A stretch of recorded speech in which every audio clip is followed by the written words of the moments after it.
This is a 3-inch howitzer, and what makes it a howitzer is simply a cannon that's designed to fire an exploding shell. So in this case, it fires a iron ball that's hollow and filled with gunpowder, and they would place it down the barrel. The barrel doesn't have to be very long because it's not firing at a high velocity, it's simply lobbing this over the heads of the enemy troops and getting it to explode. That would have a fuse. So basically, the blast from the cannon firing would light the fuse, and if you timed it just right, you could just get it to explode over the heads of the enemy troops in order to spread over as large a distance as possible. Sometimes that didn't work though, so there's a lot of historical accounts of men running around trying to extinguish these by stomping on them to stomp out the fuse. But it's kind of funny, there was an English artillery officer who came up with the idea of adding pistol balls to the gunpowder charge and to increase the number of fragments. And that artillery officer's name was Henry Shrapnel. So our word shrapnel today comes from him. Oh wow, that's a good fact. And then is it only used for, by the British? So it was used by both the British and the Americans. Mm-hmm. The Americans copied the 3-inch howitzer exactly, mm-hmm. and in American service it becomes known as the Daniel King howitzer. And it serves all the way up through the Seminole Indian Wars with Andrew Jackson, the War of 1812, the Battle of Fallen Timbers with the wars against the Iroquois Nation.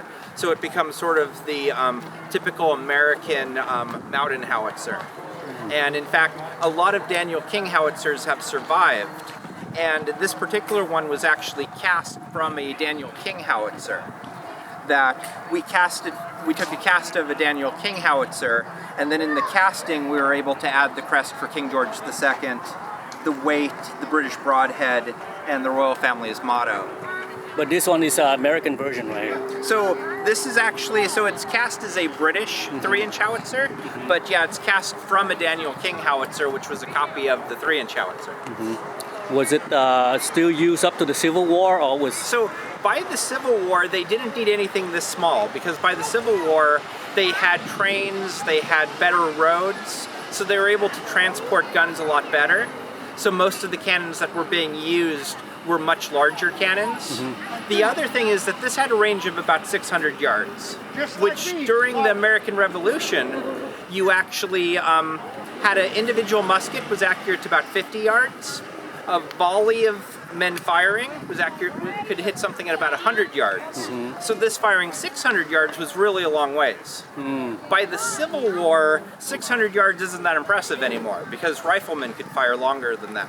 Yeah. So the idea of having a short range cannon really doesn't make sense by the Civil War. Mm. But for the American Revolution, it was very useful because these would be issued about 2 per battalion of men. They were called battalion guns in that sense. Mm-hmm. And let's say the British Army was marching along and came up against where the Americans had barricaded a road. Well, instead of having a bunch of men charge the barricade and taking casualties, you could bring this up and start lobbing exploding shells over the barricade. The Americans would have to pull back and find a new position. So that would allow you to take a position without losing any men. And then what is the bucket for? So the bucket's actually for extinguishing sparks. So after you fired, you would have hot embers and sparks in the barrel. So you would basically use the sponge to dip it in water and send it down the bore to extinguish any sparks that were there. You'd want to do that before you put in another charge of gunpowder on top of a hot spark. Okay. So you'd actually have a wet sponge and a dry sponge, and a worm that you could use to fish out any little bits of the burlap bag from the previous charge. And then how many soldiers gonna be manning this? So ideally you'd have a crew of 4. 2 men on the front, 1 with the rammer, 1 with the worm. Mm-hmm. And then on the back, you'd have 1 man tending the vent and another man tending the linstock.